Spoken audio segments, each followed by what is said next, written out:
And delicious Wrigley Spearmint Gum is so handy. Just slip a package into your purse or pocket, and you've got refreshment right at your fingertips. Chew Wrigley Spearmint while you're working. Enjoy this refreshing treat along with your favorite summer sports. Wrigley Spearmint Gum is always enjoyable, and you can chew it without even taking time out. Get a few packages of Wrigley Spearmint Chewing Gum. Healthful, refreshing, delicious.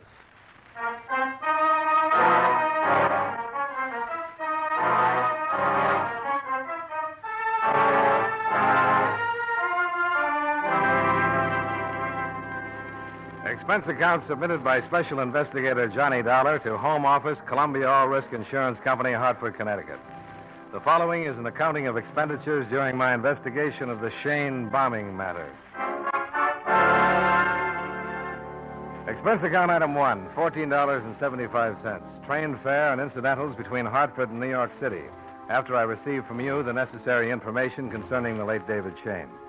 I arrived in New York at 3:30 in the afternoon and went directly to the 3rd Precinct Station, where I contacted Lieutenant Will Stevens of Homicide. Sit down, Johnny. Oh, thanks, Will. Been a long time. Yeah, it has. Will, I'm investigating the David Shayne killing. Well, I'll give you all the help I can. Well, I'd appreciate it. I understand you're holding the brother. Yeah.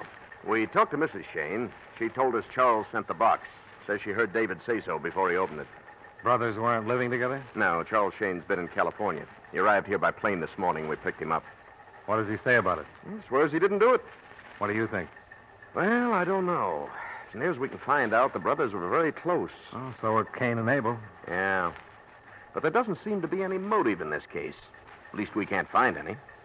I thought for a while Charles was going to give us a lead, but just before we had him brought up for questioning, his lawyer showed up. With a writ? No, just said he was representing Charles and wanted to talk to him. He was with him for about a half hour, and after he left, Charles wouldn't open his mouth. My report on David Shayne says he worked at Bishop and Harding. That's right. Factory foreman. I knew him. He's a nice guy. Took a lot of interest in union affairs, and everybody seemed to like him. And you can't find any motive for the brother to send him a bomb? Not yet. Can I talk to Charles? Sure. But you're not going to get anything out of him.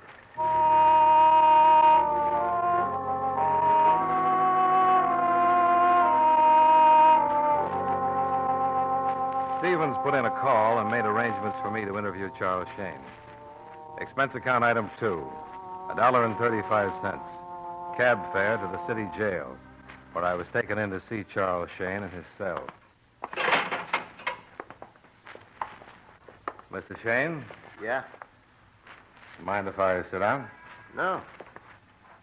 Thanks. My name is Dollar. I represent the Columbia All Risk Insurance Company. Are you kidding? I'm investigating your brother's death. Oh. Your mother and sister are also insured with Columbia. How are they? Well, I haven't seen them, but the last report was they were doing all right. Mr. Shayne. I didn't send him that bomb. Any idea who did? No. You're in a pretty tough spot. Okay. The package the bomb was in... Came from California, okay. How long have you been in California, Mr. Shayne? About 8 months. Doing what? Working. Doing what? Shipyard. Now, look, Mr. Dollar, the police have asked me all kinds of questions. Same ones you're asking me. I've given them the same answers. They've probably got them all written down on a piece of paper. So why don't you save yourself a lot of trouble and just go take a look at the paper? Just a couple more questions. Okay. You've got a cigarette. Oh, sure.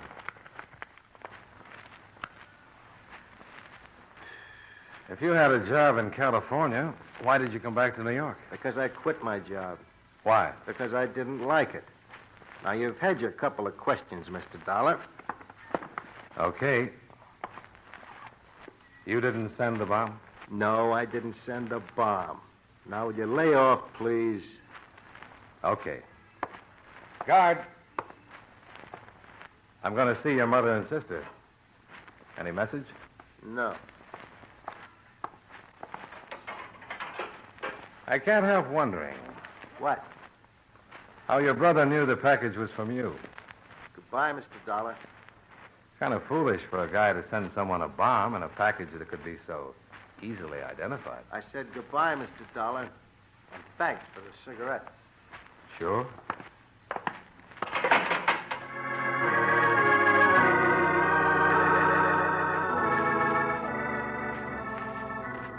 Expense account item 3, $1.65. Cab fare to the hospital, where I was allowed to interview Mrs. Shayne. She was in her late 50s, a small, frail woman, lying in the clean white hospital bed and looking up at me with hurt-filled eyes. You only have a few minutes. Okay. Mrs. Shayne, this is Mr. Dollar. He'd like to speak to you. Hello, Mrs. Shayne. Are you another policeman? No, ma'am. I'm an insurance investigator. Oh, I was hoping you could tell me something about my son, Charles. I just left Charles, Mrs. Shayne. Did you? How is he? Oh, he's fine. I made such a terrible mistake. How's that? Telling the police Charles sent the package. You don't think he did? Of course he didn't. Mr. Dollar, I don't know you, but please, if you're investigating this terrible thing, please do something for Charles. He didn't do it. He loved his brother. They were so close. He wouldn't ever do anything as terrible as this. I'll do everything I can, Mrs. Shayne. David could have been wrong. He must have been. Wrong about what? About Charles sending the package. Why did he think Charles sent him the package? We were in the kitchen. I was fixing dinner. The package had arrived that afternoon at the factory. It was just addressed to David. Was it addressed in Charles' handwriting? I don't know. But when David came home, he said it was from Charles. I didn't know what I was saying when I told that to the police. I was so stunned. Mr. Dollar, he didn't send that package. Please, Mr. Dollar, you must do something to help him. All right, Mrs. Shayne. I'm sure Mr. Dollar will do everything he can. Now, you'll have to rest. You will help, won't you, Mr. Dollar? I'll do everything I can, Mrs. Shayne. Your time's up, Mr. Dollar. Oh, Okay, thank you, Mrs. Shayne. all right. Goodbye, Mr. Dollar. Please help him. Goodbye, Mrs. Shayne. She gonna be all right? Oh, she'll be fine. She wasn't hurt badly. Minor cuts and burns, shock. Where's her daughter, Miss Mary Shayne? 3 doors down, but she's a little worse off. Can I see her? Yes. Lieutenant Stevens asked the doctor to give you all the cooperation possible. But you can only stay a few minutes, and she's under sedation. She may not be able to say much. Sure.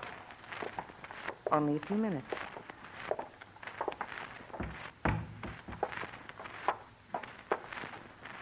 Miss Shayne? Miss Shayne, this is Mr. Dollar. He'd like to speak with you. Who? Johnny Dollar, Miss Shayne. I'm investigating your brother's death. Oh, yes, Mr. Dollar. I'm a little sleepy. They gave me something to make me sleep, and things don't make much sense. I'm sorry. I just saw your brother Charles. He didn't do it. He wouldn't have any reason to. Well, can you tell me anything that might help? He was helping David. He wouldn't try to kill him. He was helping him. Helping him? What? You said he was helping David. Oh, yes. Charles knows who sent the bomb, but he didn't send it. He knows who sent it? He knows. David's been making speeches against the Workers' Protective Association. The Workers' Protective Association? Miss Shayne, you said something about the Workers' Protective Association. Been making speeches against them. Charles has been helping in California. Didn't send it. He knows who did. What has Charles been doing in California, Miss Shayne? Charles knows who sent the bomb. He knows. He's keeping quiet to protect us, but he knows.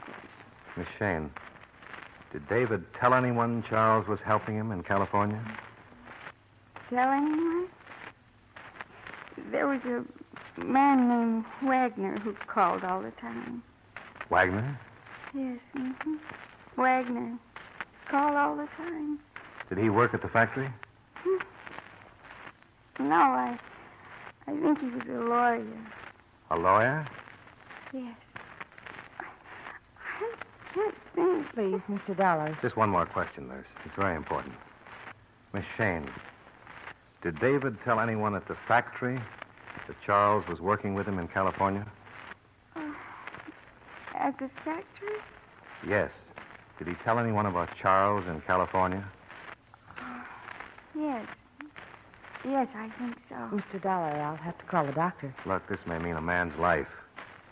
Who did David tell, Miss Shayne? A man named...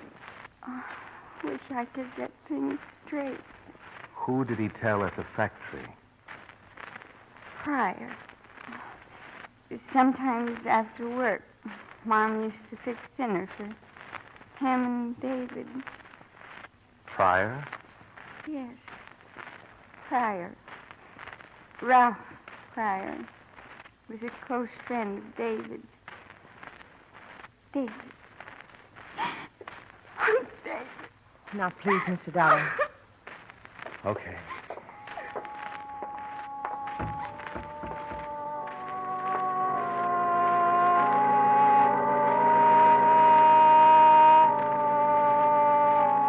I left the hospital and walked out in the street. One of those sidewalk photographers snapped my picture and handed me a card in case I wanted to send him 2 bits for the print. I threw the card away and hailed another cab. Expense account item 4, $2.65. Cab fare to the Bishop and Harding factory where David had worked. I identified myself to the superintendent. He took me down and introduced me to the new foreman of the shop, who pointed out Ralph Pryor at a turret lathe.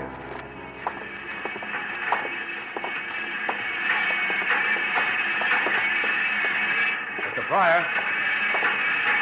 Mr. Pryor. Yeah? My name is Johnny Dollar. Okay. So what? Oh, you're a friendly little fella, aren't you? Look, what do you want? I got a lot of work to turn out, and I ain't got no time for stupid conversation. I understand David Shayne was a good friend of yours. Yeah. What do you want to know, Chris? I'm investigating his death. All right, he was a good friend. Now, what else do you want to know? How long have you worked here? Oh, about 6 years. When was the last time you saw David? Yesterday. Said goodbye to him when he left work. You don't seem very unhappy. You got any more questions? Yeah. How does the mail come in here? From the mail room. Who brings it in? Nobody special. Foreman usually sends someone after. How do I find the mailroom? Up the hall at the head of the stairs. Thanks.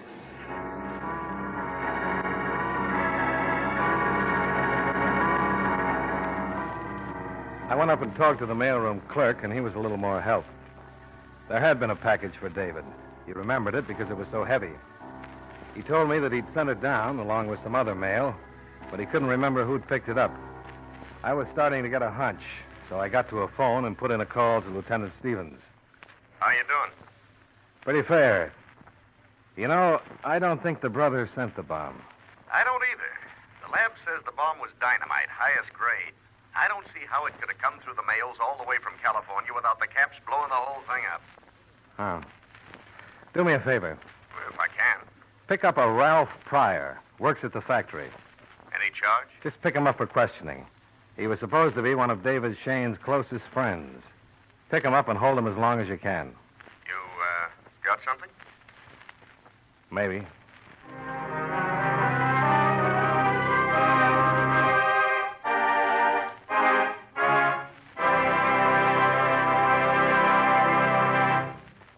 Friends, you know Wrigley's Spearmint Gum is a delicious treat that millions enjoy all year round. It's good to chew almost any time and any place. In warm weather, you'll enjoy especially the refreshment that Wrigley's Spearmint Gum gives you. When your mouth feels hot and dry, or when you're feeling warm and tired, Chewing Wrigley's spearmint gives you a pleasant little lift. It cools your mouth, moistens your throat, and refreshes your taste. Besides, chewing on a good smooth piece of Wrigley's spearmint gum seems to add enjoyment to whatever else you're doing. So enjoy it at home, at work, wherever you are. And remember, Wrigley's spearmint gum is a swell treat to take along on picnics. Get plenty for everybody. That's Wrigley's spearmint chewing gum. Healthful, refreshing, delicious.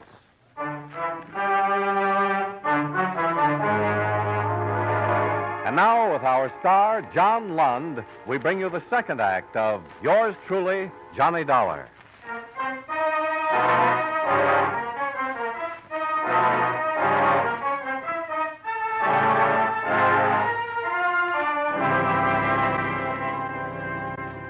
After calling Lieutenant Stevens, I left the factory and hung around outside for about 15 minutes till I spotted a squad car pull up and two of New York's finest go into the building to pick up Ralph Pryor.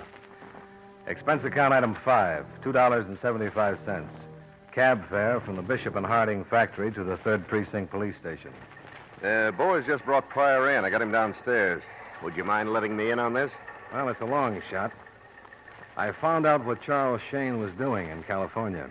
Well, we know that. He worked in the shipyard. Yeah, but he was also doing some undercover work. Undercover work? His sister told me he was helping David get some evidence on something called the Workers' Protective Association. Know anything about it? Yeah, had a lot of trouble with them. King-size extortion. They muscle in on the local union and guarantee the workers protection. Protection from what? From nothing. But if they don't pay up, they get their heads split.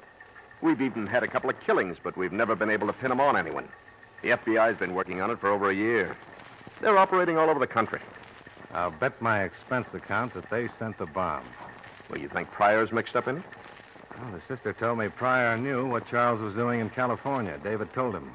You don't think Pryor's going to admit anything, do you? I doubt it. But I'm interested in seeing who comes to bail him out. The sister also told me David got a number of calls from a lawyer named Wagner. The lawyer who came to see Charles this morning was named Wagner. Yeah, here it is. John Wagner. Yeah, that was the hunch. Now, this is the way it figures to me. Charles was in California working with David here to get evidence on a racket. You told me he shut up like a clam when this lawyer got through with him. Yeah, that's right. Acted frightened. And why not?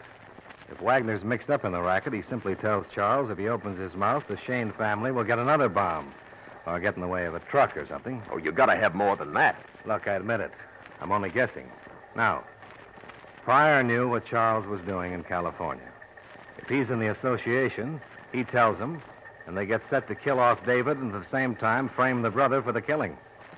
Okay. Now suppose you tell me how they do it. Well, I'm just guessing again, but I think the bomb was sent from the factory. And in order to get hold of that package, the man who planted the bomb would have to be working in David's shop. That where Pryor works? He sure does. Excuse me. Stevens. Yeah? He is? Okay. Well? What? The lawyer. Wagner? Yeah. He's out front. Wants to see his client, Ralph Pryor.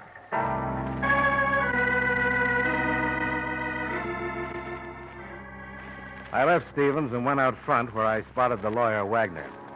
He was small, dressed neatly in a Homburg, blue suit, and spats. I made sure he was the man I wanted, and I went out front to wait. About a half an hour later, he finally came out and grabbed a cab.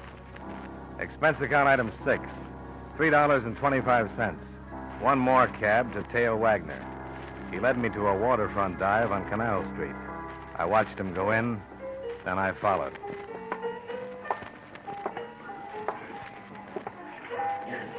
Something for you, Mac? No, just looking. Anything special? A man just came in here. He did. Short, blue suit and spats. Spats? And a Homburg. Better have a good stiff one. You didn't see him? Oh, sure. The short, blue suit, spats, Homburg, Yeah. leading an elephant. You know something? I'm not amused. You know something? Neither was the elephant. Where does that back door lead to? To the back door. Let's take a walk back there, Mr. Dollar. You know who I am? Sure. You want to see Mr. Wagner, don't you? Isn't that right? That's right. Through that back door. He's expecting you. If you don't mind, I'll make a call first. Ah, but I do mind. I'm sorry. Well, I hate to disappoint you, but I'm going to make it anyway. No. You're going back to see Mr. Wagner. You know why? Because you got a gun in that pocket? That's a pretty good reason, Dollar. Yes, it is. Well, let's go see Mr. Wagner.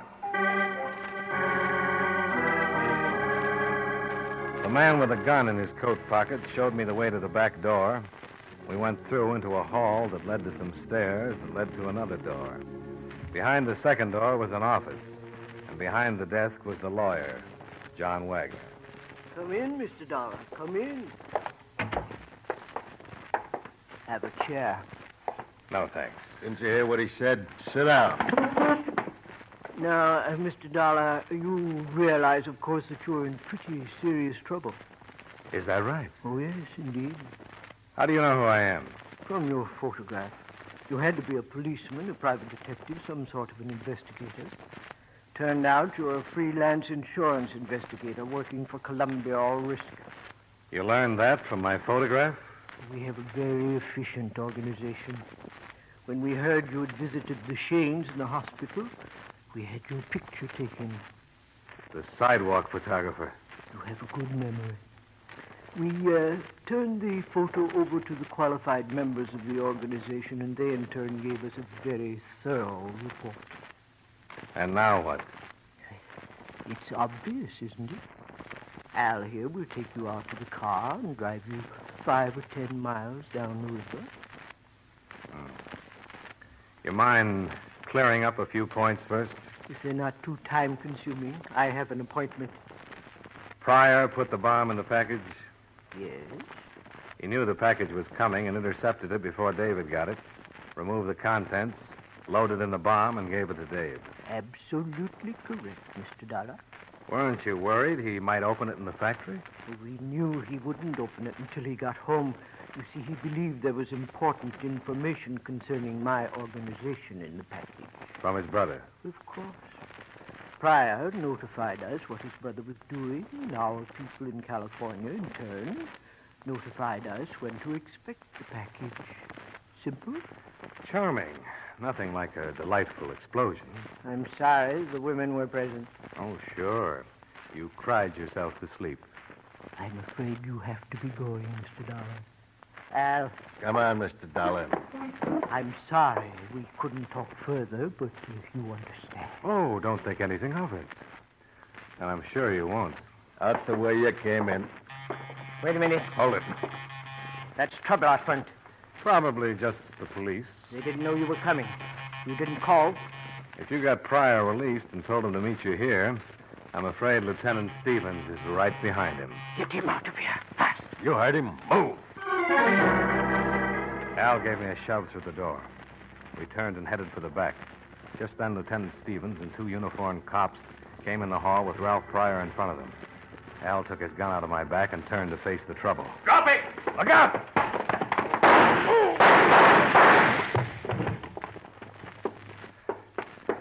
I tried to take it away from him. Jim, take Pryor out to the car. Where's Wagner? In here.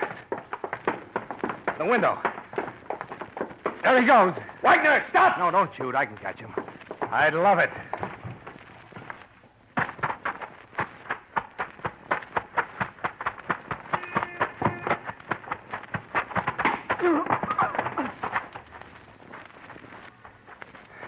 Yeah, are you all right?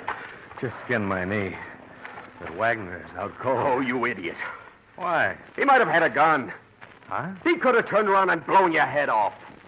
Hey, I never thought of that. Well, just proves what I've always said. You gotta be crazy to be a hero.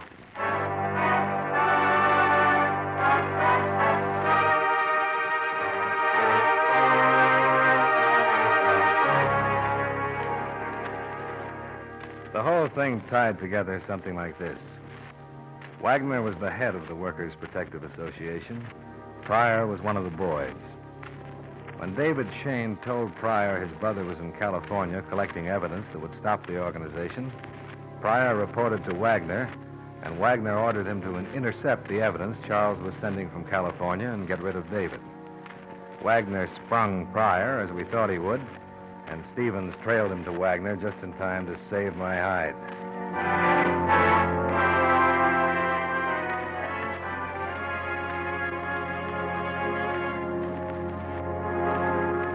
Expense account item 7, $22. Dinner with Lieutenant Stevens in grateful appreciation. Item 8, $32.50 for a new pair of slacks and minor first aid for my skinned knee.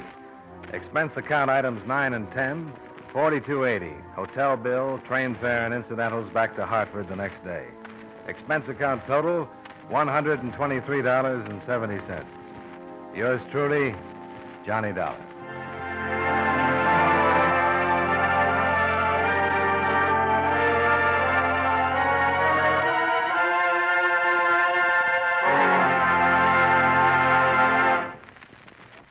Remember, friends, wherever you are, whatever you do, enjoy chewing Wrigley's Spearmint Gum. That lively, full-bodied Wrigley Spearmint flavor is really refreshing. It cools your mouth, moistens your throat, helps keep you feeling fresh and comfortable. The smooth, pleasant chewing helps keep you feeling relaxed, too. So you naturally feel better, work better, get more fun out of doing things. Remember, too, Wrigley's Spearmint Chewing Gum is a refreshing treat you can enjoy almost any time and any place. Just slip a stick into your mouth whenever you want it. Do as millions do. Keep Wrigley's Spearmint Chewing Gum handy and enjoy it often, every day. That's Wrigley's Spearmint Chewing Gum. Healthful, refreshing, delicious.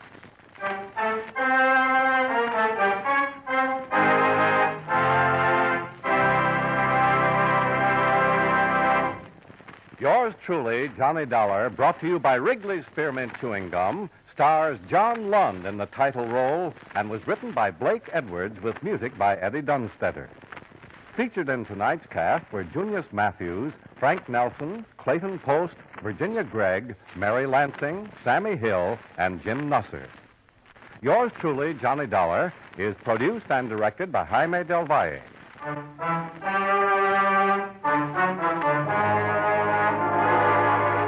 The makers of Wrigley's Spearmint Chewing Gum hope you enjoyed tonight's story of Johnny Dollar and that you're enjoying delicious Wrigley's Spearmint Gum every day.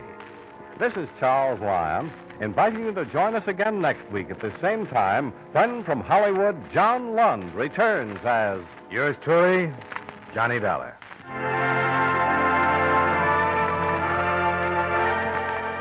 This is the CBS Radio Network.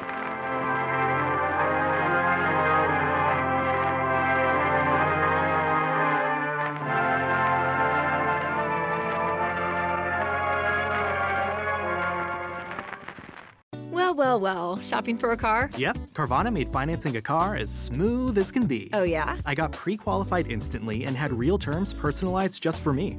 Doesn't get much smoother than that. Well, I got to browse thousands of car options on Carvana, all within my budget. Doesn't get much smoother than that. It does. I actually wanted a car that seemed out of my range, but I was able to add a cosigner and found my dream car. It doesn't get much... Oh, it gets smoother. It's getting delivered tomorrow. Visit Carvana.com or download the app to get pre-qualified today.